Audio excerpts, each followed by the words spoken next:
Bye, Claire. Okay. Sit up Right. straight, John. Right. Sit up straight. I'm gonna go close your windows now. Okay, yeah, close all windows, yeah. She smiled and replied, I took the rest of the week off. Snuggling closer to me, she added, I had a friend keeping notes in classes I missed. She sighed and looked up at me. I asked her if she was going to work out satisfactorily. I stated I felt guilty that she was missing school as well as work. You worry too much, she said, reaching over and kissing me. But I love it, she said softly. What work are you talking about?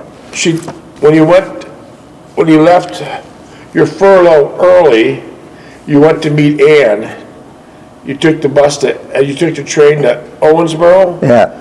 and then she took off from work and school to spend some time with you. Oh, Yeah. We talked about her friend Margaret and how she was rather peeved at being left out.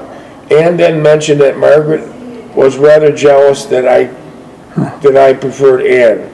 I quickly remarked that Margaret was nice, but Ann had overwhelmed me that I had not sufficiently recovered yet. I took her hand, let's see here. I took her hand to rub her fingers. I've always felt the touch of her fingers was elegant and pleasurable as it was.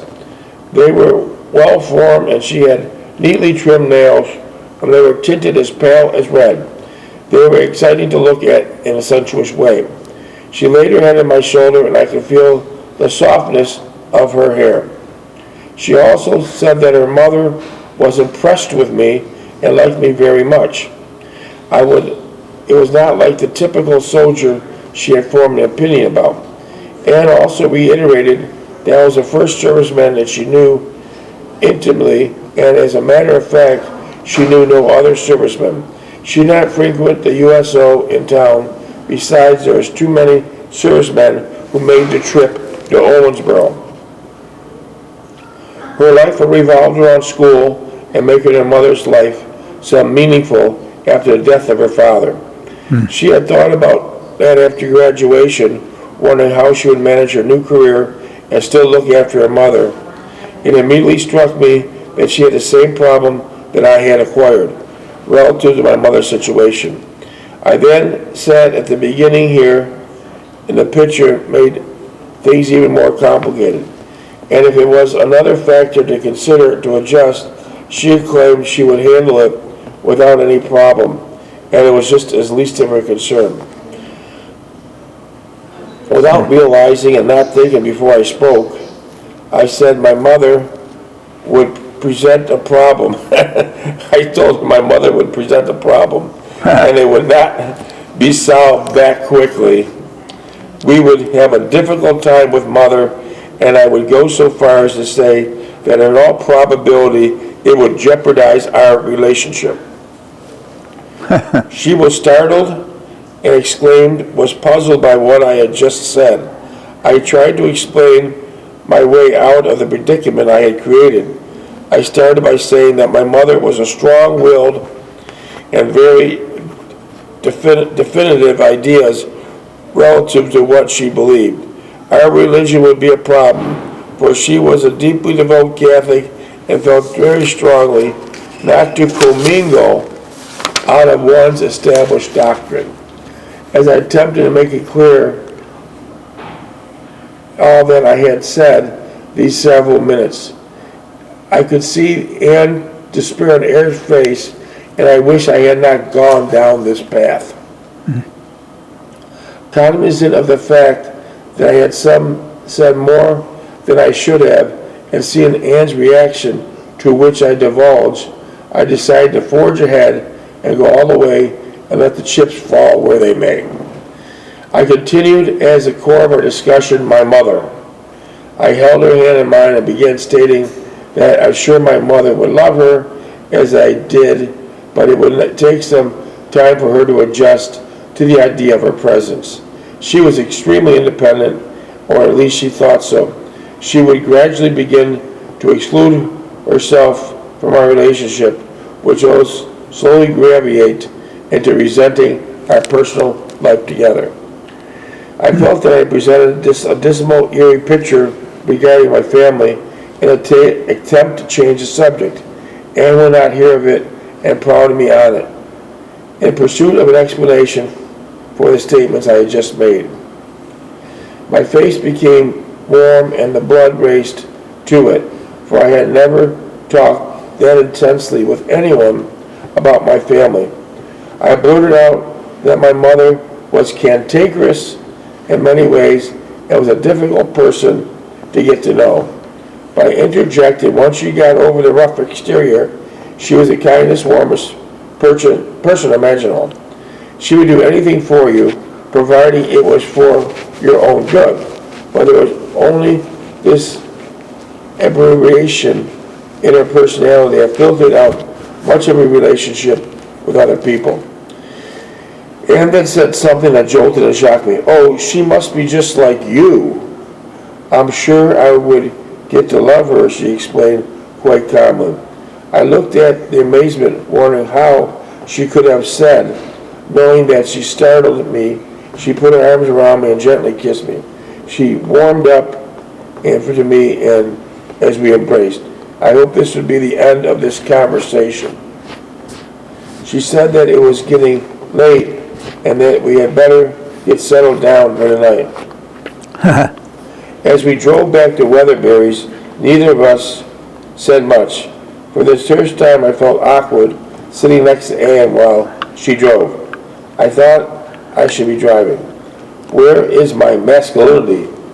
All of a sudden, I felt inferior in Anne's eyes, and she finally seen the true self that I had a really weak and uncertain. We entered the room and Anne walked over to the couch and sat down. I followed and stretched out. Putting my head on her lap, I closed my eyes as she rubbed her hands on my fingers. She finally asked me what I was thinking about. Neither one of us said anything since we sat down. I lay there with my eyes closed, going over in my mind, just saying what I told her about my mother. I truly believe she had second thoughts regarding me now and was trying to let me down easy as she made her exit from my life. I finally spoke out. The only real important consideration should be the two of us. We shouldn't worry about anything else. I knew I've been being down that path numerous occasions. What mattered is us. The more we think about other people's feelings, the more convoluted it becomes.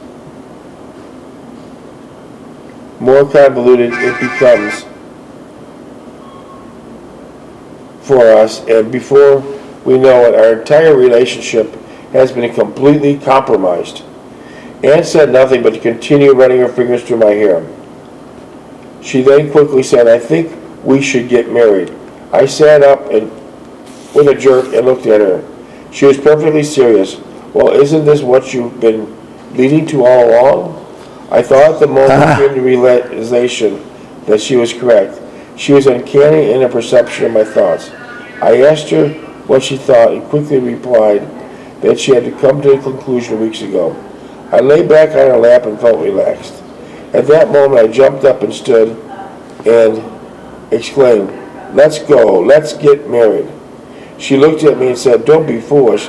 I was completely mystified and I told her I thought we were going to get married. She said, yes, but not now. I walked to the window and looked out the darkened street below. Anne came behind me, put her arms around my waist, gently kissed me.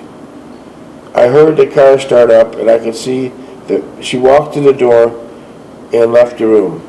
I heard the car start up and I could see the red glow of the car light as she left the parking lot. What might this have been? I thought. Then suddenly it came to me. Perhaps this was Annie's way of saying goodbye. Goodbye forever.